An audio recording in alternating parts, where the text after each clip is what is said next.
Bom dia para você que acompanha as redes sociais do A1 Online. Está iniciando mais um Papo Saúde. E o tema de hoje é sobre saúde mental, especialmente no período da pandemia, pós-pandemia, e também os impactos das redes sociais na saúde mental da população. Quem está comigo aqui é o psiquiatra Diego Dexheimer e nós vamos conversar um pouquinho sobre esse assunto logo depois da vinheta.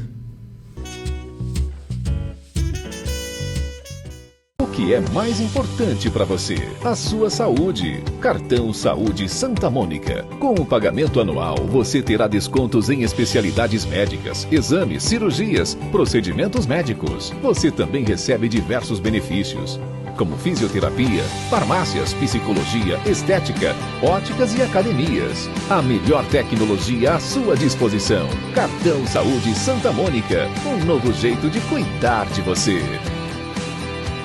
O Santa Mônica conta com tecnologia avançada para tratamento de cálculos urinários, fragmentação por laser, técnica minimamente invasiva, precisa e altamente eficaz no tratamento. O serviço de urologia do Santa Mônica é composto por médicos urologistas e enfermeiros altamente treinados e qualificados. Diagnóstico preciso e padrão de excelência no cuidado com o paciente. Santa Mônica, qualificando sua vida. Médicos responsáveis: Dr. Antônio Todeschini, Dr. Dércio Nonemacher e Dr. Henrique Nonemacher. Centro de Tratamento de Cálculos Urinários. Santa Mônica, na Rua Itália. Fone 3522-0500.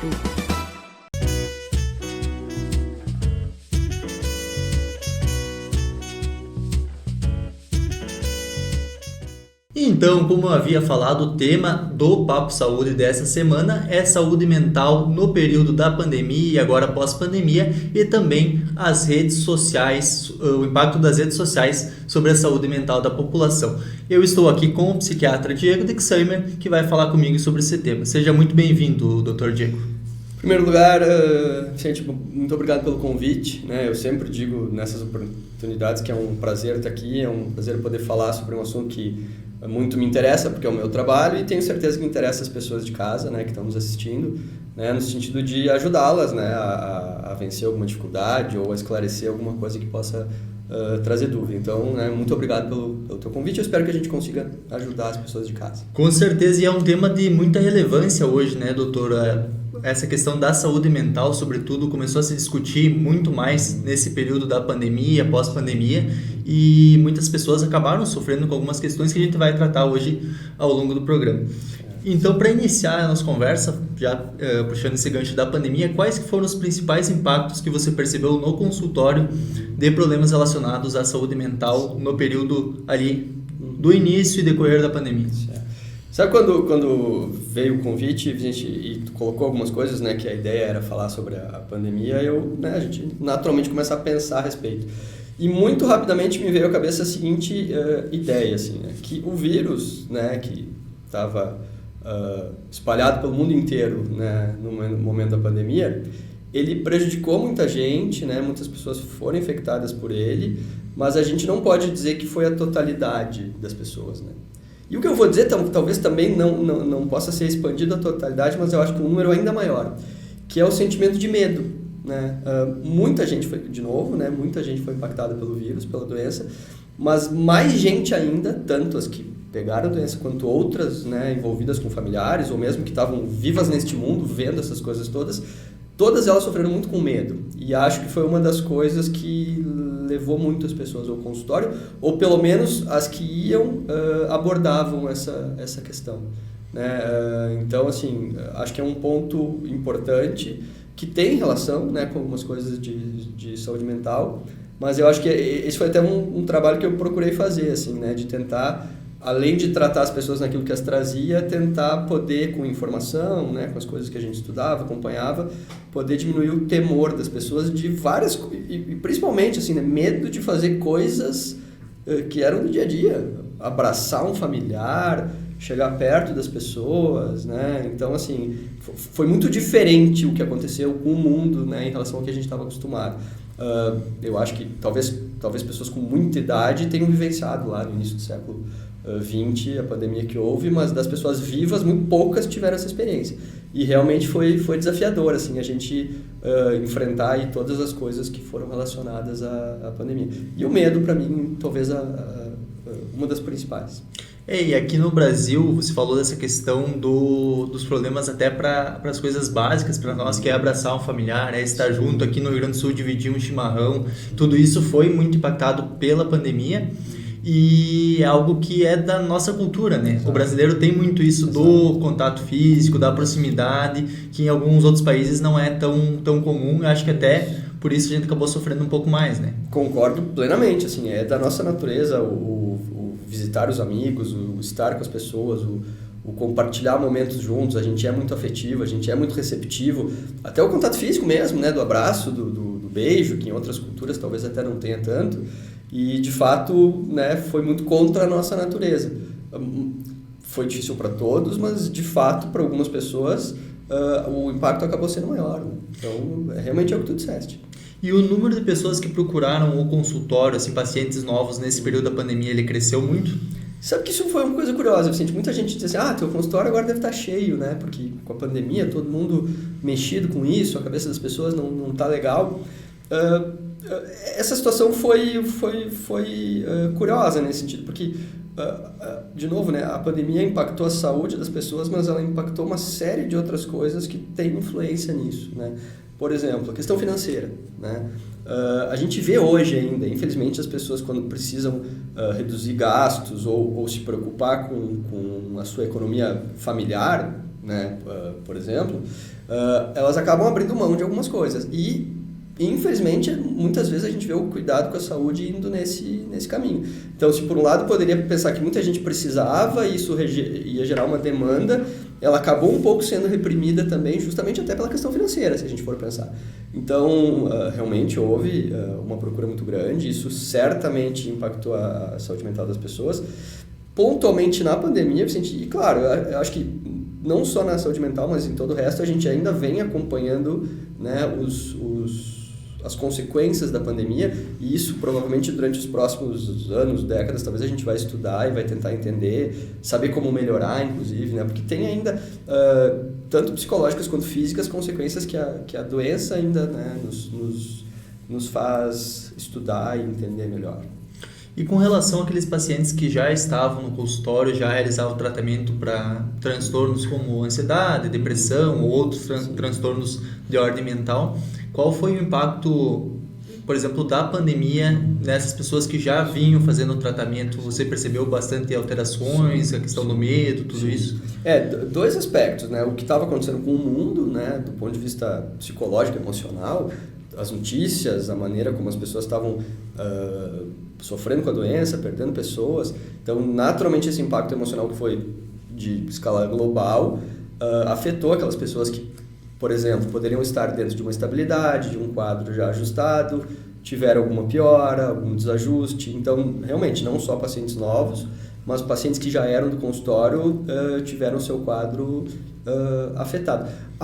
A própria Covid, assim, que não é um assunto que de repente a gente vai entrar muito, mas é um detalhe importante, ela foi uma das que a gente percebeu depois que teve uma série de repercussões físicas para a gente, né? Inclusive com prejuízos à saúde mental, né? Muitos pacientes com o que a gente tem chamado hoje de pós-Covid ou Covid longa, que é um estado um pouco mais alongado da doença, um quadro inflamatório sistêmico, trazendo prejuízo, entre outras coisas, à nossa saúde mental. Então, é uma doença, como eu falei antes, a gente tem muito para estudar, muito para entender, que trouxe prejuízos tanto diretos quanto indiretos, e para a saúde mental não foi diferente. Com certeza é um vírus novo, né? A gente está falando aqui, por mais que já tenha se debatido tanto aí nesses 3 anos desde que apareceu, 3 anos e meio, desde que apareceu a Covid-19, é um vírus relativamente novo. E 3 anos em ciência é muito pouco, né? É pouquíssima coisa, né? É um estalo de dedos, assim. Então, com certeza tem, como você falou, tem muito ainda que se avançar e pesquisar para entender de fato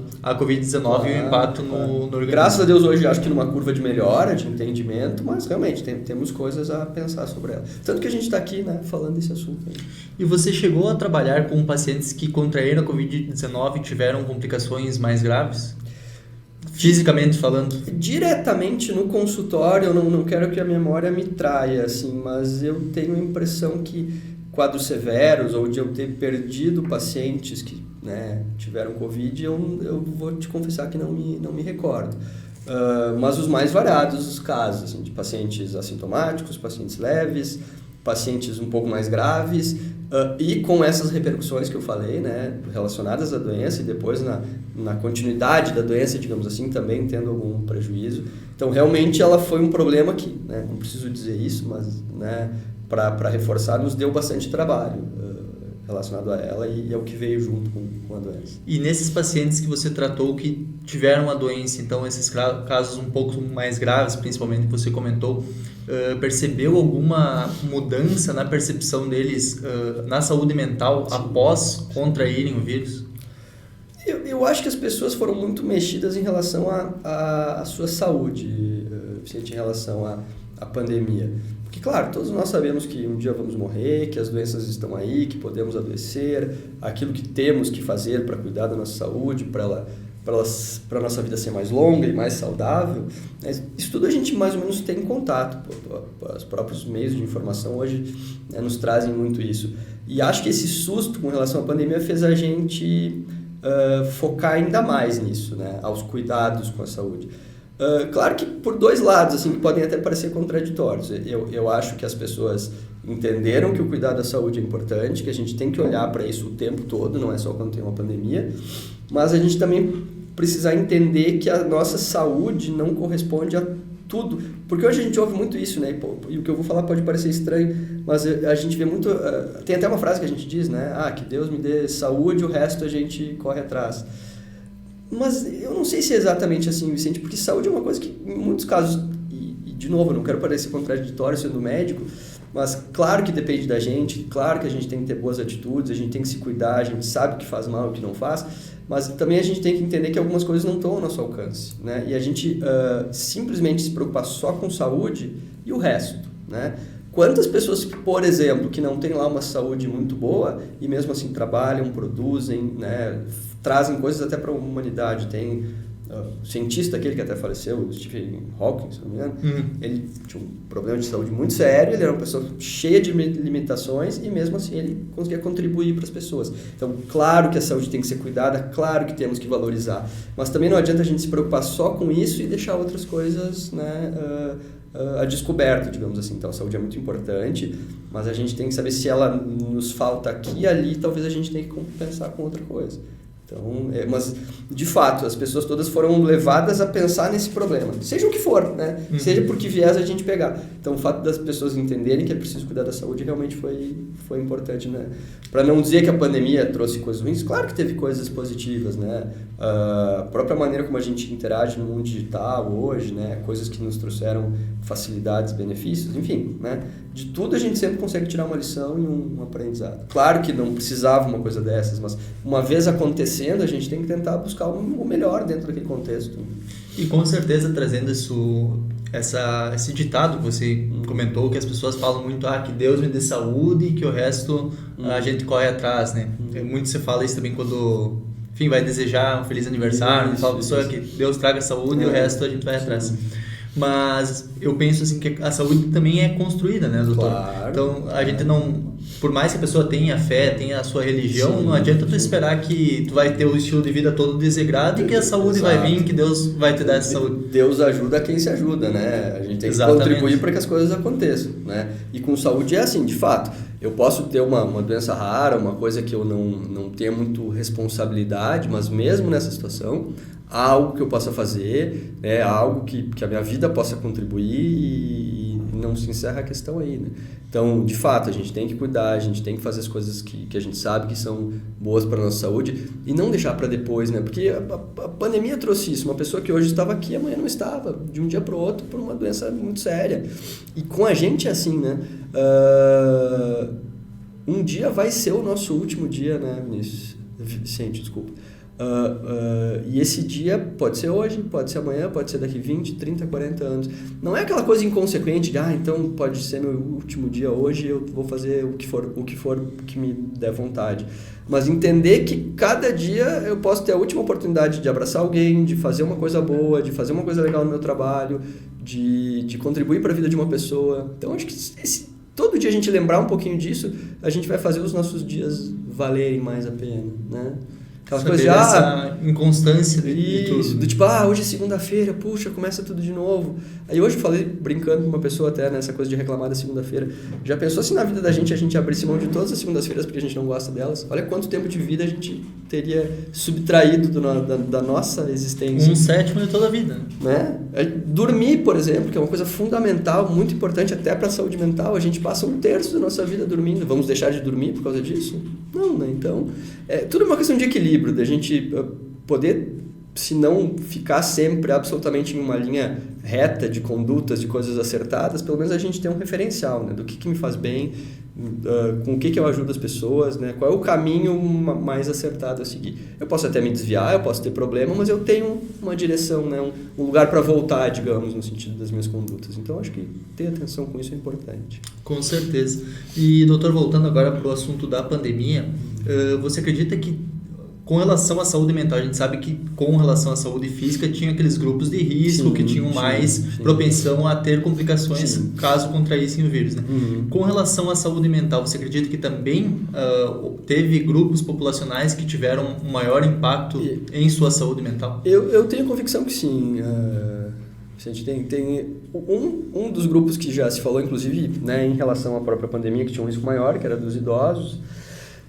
E uma coisa que eu falei para muitas pessoas, especialmente na questão do isolamento social.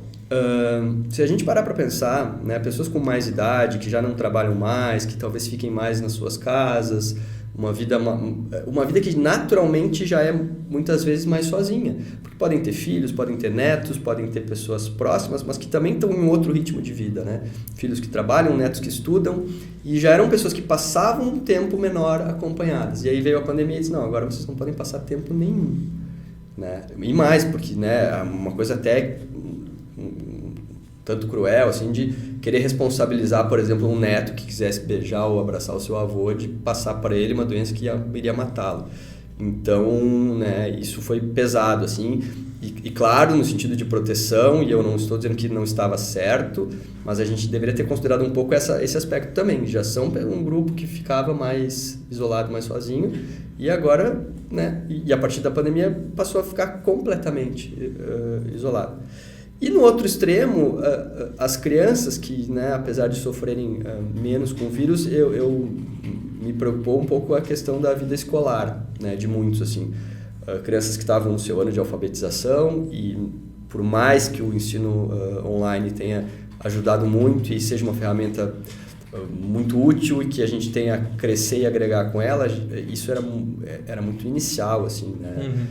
E em algumas fases da vida escolar eu acho que ela acabou trazendo um prejuízo importante. Ou adolescentes que estavam ali no ensino médio, na sua fase de preparação para vestibular, também tiveram um certo prejuízo. Então, e claro, prejudicando, né, aspectos do seu ensino, certamente a sua saúde mental também, né, voltada para isso. Sem falar, né, naquela questão que hoje a gente costuma ter muito cuidado, do quanto as pessoas têm acesso à internet, ao mundo online, a computadores, a celulares, né, que se pudesse haver uma limitação disso, mas essas crianças e adolescentes eram obrigadas, vamos dizer assim, a estudar, passar quase que o dia ali naquele universo. Para aquilo extrapolar e passar a fazer parte de quase que o dia inteiro da vida da pessoa, foi um pequeno passo. E agora talvez a gente tenha de voltar, retomar e reestruturar essa lógica, porque de fato, né, a tecnologia está aí para nos ajudar, a gente tem que dar graças a Deus que ela existe, mas nós somos jogados num nível de interação com essas tecnologias que talvez a gente não estivesse pronto, e agora a gente precisa, acho que, dar uns passos atrás para reestruturar isso. Porque foi meio feito assim, não, temos que fazer, tem que ser assim, e tudo bem, era um momento de crise. Agora está na hora da gente sentar, parar e pensar qual é o espaço que redes sociais, que internet, que computadores, que celulares tem que ter, especialmente, e vou dizer, eu digo especialmente na vida de crianças e adolescentes, mas na vida de adultos a gente já vê um impacto, né, negativo em relação a isso. É quase que uma dependência, tanto como uma droga qualquer que a gente tem por aí. Então, um cuidado necessário. Essa questão, agora já pegando um gancho para a gente entrar no segundo tópico da nossa conversa, que é sobre as redes sociais e o impacto de tudo isso na saúde mental das pessoas, mas ainda abordando um pouco da questão da pandemia, como você falou, a época da pandemia trouxe essa preocupação da sociedade como um todo em promover maior acesso às informações Sim. pelo ambiente digital. Sim. Então, no ensino, no trabalho, isso foi em consultas Sim, psiquiátricas, da psicologia, enfim, atendimentos médicos em geral, que tiveram que passar por essa adaptação, e no Brasil as coisas acabam acontecendo assim, quando realmente tem uma crise, aquilo é absolutamente necessário. Isso. Uma coisa que deveria ser já da rotina. Isso, já previsto, já planejado, né? Acaba sendo de supetão, assim. Então, como esse impacto, por exemplo, do que as crianças, adolescentes sofreram, por exemplo, no ensino, com a aprendizagem virtual, nas consultas psiquiátricas também se difundiu muito a telemedicina. Sim. Você acredita que isso interferiu muito na qualidade dos atendimentos dentro da psiquiatria? Você trabalhou com muitos pacientes nesse modelo? Como foi essa experiência? Hoje eu consigo ver como um impacto mais positivo do que negativo, né? E acho que isso, claro, há uma variação em relação a quais especialidades médicas podem fazer um uso melhor ou pior da tecnologia. Eu digo para todos os meus pacientes que talvez não seja exatamente igual atender um paciente no meu consultório, que está sentado na minha frente, que tem toda uma interação pessoal ali. Isso não vai ser exatamente igual atender um paciente através de uma tela, né, de um celular, de um computador. Mas a psiquiatria eu acho que ainda consegue oferecer esse benefício de maneira a ter o mínimo de prejuízo possível. Acho que isso hoje é uma realidade. Eu atendo um número considerável de pacientes, né? Tenho pacientes de diferentes lugares do Brasil, diferentes cidades, às vezes até pessoas que moram próximas, por exemplo, a Erechim, mas o deslocamento às vezes é um problema e a consulta online acaba sendo uma forma de, né, ganhar tempo, de dar oportunidade para as pessoas serem atendidas. Especialmente a psiquiatria, que é uma especialidade muito clínica, é muito onde a conversa é muito o que determina os diagnósticos, o entendimento do que está passando o paciente. Eu acho que foi uma ferramenta que veio a ajudar. Estamos num processo de adaptação, nem todas as pessoas se adaptam ou gostam da modalidade, mas é como qualquer coisa, acho que na vida da gente, né? Tem aqueles que vão se adaptar, aqueles que não, vai servir para alguns, para outros nem tanto. Mas eu vejo como uma coisa, nesse momento, pelo menos positiva. E se tratando assim das redes sociais especificamente, na pandemia também cresceu muito a utilização das redes, né? Principalmente devido a esse distanciamento social, as pessoas precisaram interagir dessa forma, né? No ambiente virtual. Sim. Então foi algo que acabou crescendo muito, que já vinha numa crescente há muitos anos, né? Sim. E isso levou a serem discutidas várias questões, né? Principalmente relacionadas à imagem. As pessoas começaram a se comparar muito, tem aquela questão que hoje se fala que tudo parece perfeito no ambiente online, né? As pessoas acabam divulgando só aquilo que representa a felicidade e muitas vezes não é o que de fato é a vida real. Como você percebe esse impacto desse tipo de informação na qualidade de vida, na saúde mental das pessoas? É muito curioso, porque eu me lembro quando redes sociais começaram a ser difundidas, que uma das coisas que quase todo mundo dizia era assim, mas isso vai ser bom porque vai permitir que pessoas que estão muito distantes se aproximem. E é curioso porque hoje eu vejo pessoas muito próximas que se distanciam. Então eu tenho na minha rede social amigos do meu bairro, da minha escola, da minha cidade, e eu interajo mais com eles por ali, por uma rede social. Tudo bem, eu não estou dizendo que essa é a regra, obviamente que se interage com pessoas distantes, enfim, mas eu vejo muito isso, pessoas próximas interagindo através de uma tela, de uma tecnologia. E num extremo, às vezes, dentro da própria casa, né? Exatamente. As pessoas acabam conversando no celular, às vezes estão no mesmo recinto. Tudo bem que pode até ser por brincadeira, às vezes, mas muito... E olha que coisa curiosa, né, em relação a isso. Eu me lembro, isso deve fazer... Eu morava em Porto Alegre e fazia minha formação em psiquiatria lá, isso faz mais de 7 anos. Eu estava com um amigo numa lanchonete, um lugar que vendia hambúrgueres, e estávamos sentados na mesa e tinha um grupo de umas 7 ou 8 meninas, todas elas no celular. E uma não estava. Até era curioso, né? A gente olhava para ela, a pessoa se sentindo completamente deslocada, porque era a única que não estava no celular e todas elas estavam. E aquilo antes, naquele dia me chamou a atenção, porque era a única mesa em que isso estava acontecendo. Hoje, se a gente for num restaurante, a gente vai ver... Isso? Faz, sei lá, 7 anos atrás. 6, 7. Eu estou aqui desde 2017, voltando para Erechim. Foi 2015, 2016. E hoje é algo... E hoje é estranho a gente ver uma mesa em que as pessoas estejam conversando sem celular. né? E muito rápido, gente. Eu acho que esse é o problema. A tecnologia é fantástica, mas ela nos pegou de surpresa de um jeito que a gente não estava preparado. E aí, de novo, eu vejo isso. Uma ferramenta que era para aproximar pessoas distantes, distancia pessoas próximas. Sem falar naquilo que tu disseste, né? Uma realidade paralela não existe. Aquilo que a gente vê no Facebook, no Instagram, não é daquele jeito, gente. Não é assim. Né? A vida das pessoas não é perfeita, elas não são todas lindas, ricas, bem-sucedidas. Isso existe? Existe. Mas mesmo quem está falando a verdade, digamos assim, numa rede social, está mostrando aquilo numa versão melhorada. E uma pequena parcela da realidade. Exato, mas muito pequena, né? A realidade física às vezes é isso, é como eu ver uma pessoa lá muito bem vestida, muito maquiada e de repente ela tira a maquiagem e ela já fica bastante diferente. Imagina numa rede social, né? Então assim, a gente ficou um pouco sem ter noção do que é realidade e o que não é. Um pouco eu estou sendo, eu acho que bonzinho até, acho que bastante. E a hora que a gente perder, a gente essa noção do que é realidade e o que é fantasia, é coisa da minha imaginação, bom, isso é o que muito prejudica as pessoas com problemas de saúde mental, né? Às vezes essa diferença entre o que ela percebe dentro da cabeça dela e o que é a realidade lá fora. E acho que as redes sociais e a internet, elas mexem muito com isso, assim, né? De uma maneira mais negativa do que positiva, muitas vezes. E algo que é muito importante a gente trazer e discutir, porque realmente, como você já havia comentado antes, está se criando um vício muito forte de diversas populações de diversas faixas etárias, né, com relação à internet, dado o que, claro, hoje ela se tornou praticamente indispensável para quem quer se manter no mercado de trabalho, por exemplo. Muitas vezes os pais se veem quase que, não vou dizer forçados, porque isso vai muito da criação, né? Mas às vezes muito tentados a dar um celular para a criança, até para ela ter um entretenimento, quando tem que fazer alguma outra coisa da casa. E isso tudo acaba gerando uma dependência desde cedo. Para a gente perder o controle disso é muito fácil. Esse que é o problema. Pode ser muito bom, pode ter suas vantagens, seus benefícios. De novo, claro que a tecnologia, eu acho que se a gente souber aproveitar, ela tem mais a nos enriquecer do que o contrário. Mas é muito complicado. A gente às vezes trata isso como uma coisa muito simples, que não tem nenhum problema, e para mim esse é o perigo. A gente tem que tratar as coisas com a seriedade que elas merecem.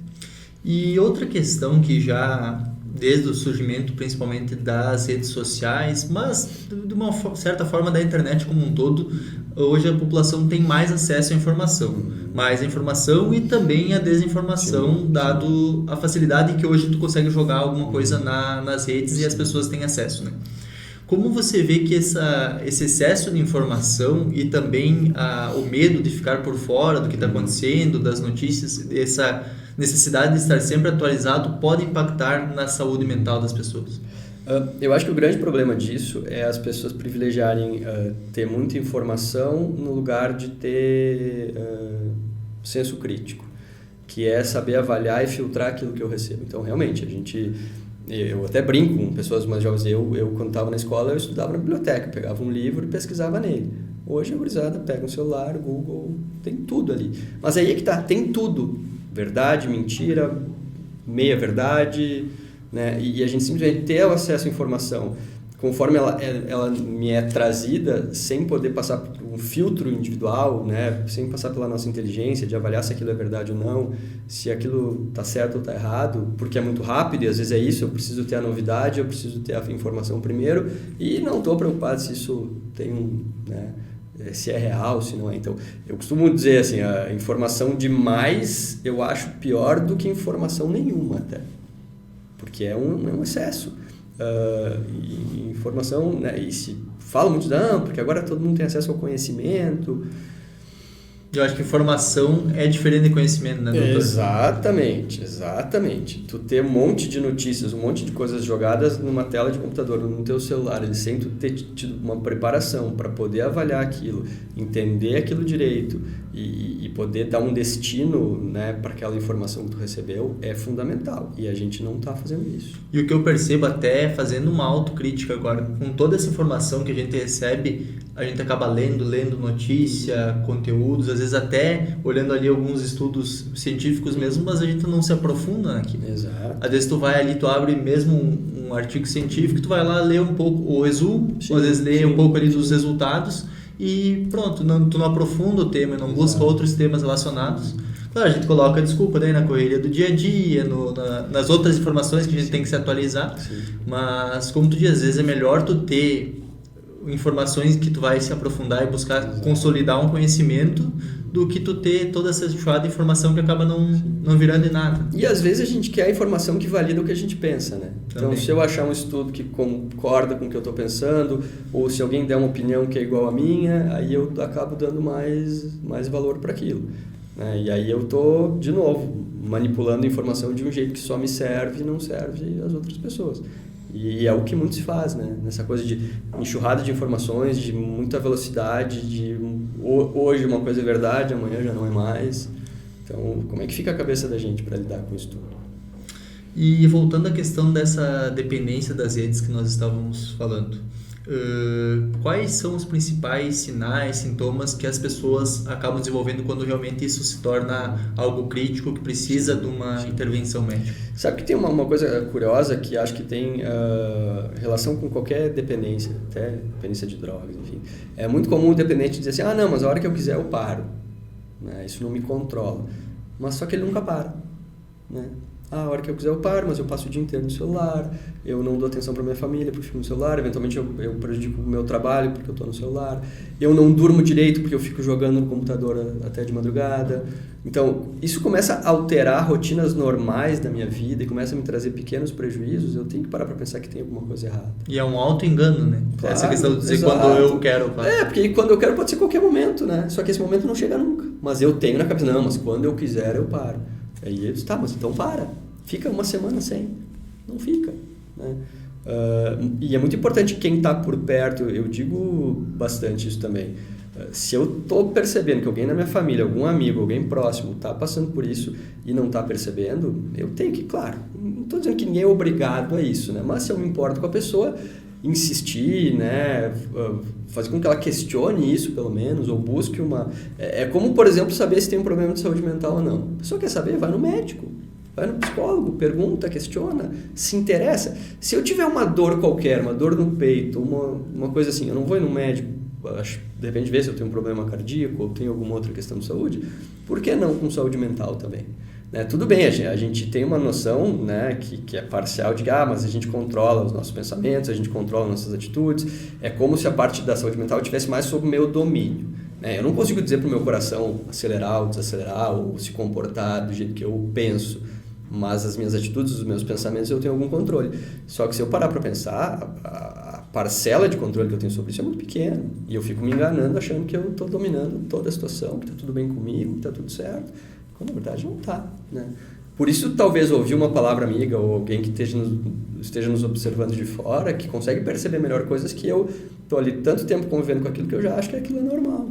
Então, se alguém disser que a gente está com alguma dificuldade, não levar para que parece que é uma ofensa, né? Quando se fala de saúde mental, as pessoas tratam diferente. Poxa, eu brinco até com isso. Às vezes eu tenho que avisar as pessoas que eu sou médico, né? Que trata problemas de saúde. É relativamente simples assim mesmo. E, doutor, pra gente, teria muitos assuntos para a gente debater dentro dessa questão da saúde mental, principalmente voltada à tecnologia, que é algo que está crescendo muito. Eu queria que você comentasse, para encerrarmos hoje, como as empresas que trabalham diretamente com mídias sociais, adotando uma postura responsável, então pegando as grandes empresas, né, responsáveis pelas principais plataformas que a gente conhece, como elas poderiam atuar para garantir um ambiente mais saudável e mais acolhedor para seus usuários, principalmente voltado para a questão da saúde mental. Numa época a gente precisa cada vez mais dessas plataformas. Sim. Eu não sei se isso vai partir desse lugar, porque se a gente pensa assim, grandes empresas de redes sociais, elas têm muito lucro em torno disso, né? Então, na verdade, elas até podem fazer lá no seu... diretrizes. Nas suas diretrizes, aquilo que eu aceito quando aceito entrar no Helpdesk, que ninguém lê, só coloca aceita porque quer fazer ali, que isso em excesso vai prejudicar, que as pessoas têm que ter esse cuidado, e de fato eu acho que as pessoas têm que assumir esse autocuidado, para usar uma palavra que tu usou antes que eu acho que é bem pertinente. porque elas podem ser muito boas para mim, elas podem me ajudar. De novo, tecnologia hoje está aí para estar a nosso serviço, mas a gente tem que entender, digamos, se aquilo é meu trabalho, eu vou usar aquilo para trabalhar, e quando eu não estiver trabalhando, eu vou buscar outros caminhos. Eu uso aquilo para estudar, ótimo, usa para estudar, mas não transforma a tua vida naquilo. Né? Nada seria saudável se fosse assim. Ou a pessoa mesmo que é atividade física, a pessoa passa o dia inteiro fazendo atividade física, também não ia ser saudável. Né? É tudo uma questão de coerência, de limite para as coisas. Né? E o tal do equilíbrio que a gente fala tanto. Exato. Poxa, eu estou o dia inteiro no celular ou no computador, não pode estar certo isso. Não tem um universo em que isso se justifique. Né? Então, se eu vejo que aquilo está excessivo, que está me incomodando pessoas à minha volta, eu tenho que tentar cuidar. Porque, de fato, né, não estamos aqui para transformar redes sociais ou as tecnologias numa coisa ruim, mas é que o jeito que a gente usa elas acaba transformando a ferramenta em algo ruim. Ou seja, a culpa, de certa forma, volta para a gente tem que assumir essa responsabilidade e fazer um uso melhor dela. E é possível. E claro, realmente eu concordo com a tua visão que dificilmente vai partir das plataformas essa postura. Eu acredito que seria algo que deveria partir delas. Né? A gente sabe como as coisas acabam funcionando sempre orientadas pelo mercado. Parece que a tecnologia, inclusive, estuda formas de nos deixar mais envolvidos nelas do que distantes. Né? Então parece que elas estão cada vez mais nos puxando para dentro daquilo. Assim. Para ficar imerso naquele ambiente. É uma experiência que é desenvolvida justamente... Não é a culpa das pessoas nesse sentido, não. Acho que a ferramenta é justamente desenvolvida para prender a minha atenção. Como em algum momento foi a televisão, como são essas coisas. Agora, eu ligo a televisão porque eu quero. Eu pego meu celular e fico lá deixando de, brincar com a minha filha quando ela está ali me chamando, porque eu quero. Então a gente tem que recuperar o domínio dessas coisas que em algum momento foi nosso. Quando que a gente perdeu? Como que a gente perdeu? Então vamos lá, vamos recuperar.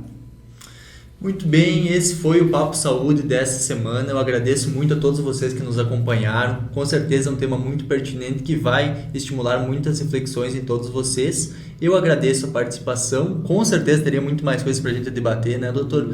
Mas eu agradeço muito a sua disponibilidade de ter vindo até aqui conversar conosco sobre esse tema, novamente frisando, muito importante.